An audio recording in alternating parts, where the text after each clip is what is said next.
छोटे से गांव के एक कच्चे घर में हसन और उसकी बीवी कायनात रहते थे।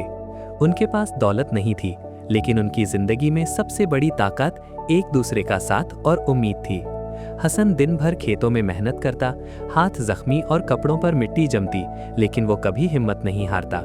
कायनात घर में छोटे छोटे काम करती, हसन के लिए खाना तैयार करती और रात को उसके साथ बैठकर दिन भर की थकन बांटती।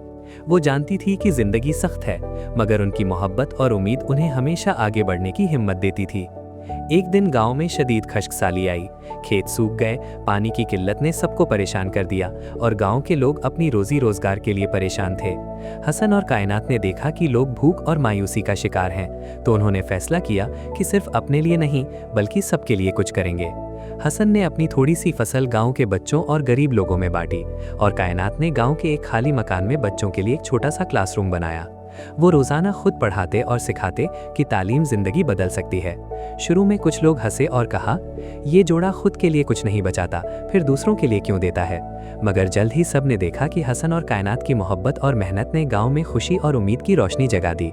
बच्चे पढ़ने लगे, बड़ों ने मेहनत की और गांव के लोग आहिस्ता आहिस्ता अपने मसाइल हल करने लगे।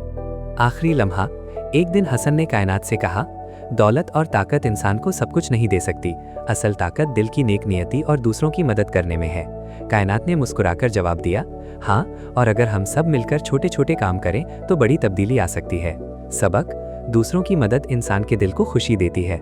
दौलत हमेशा ताकत नहीं होती, मोहब्बत और नेक नियति इंसान को मजबूत बनाती है।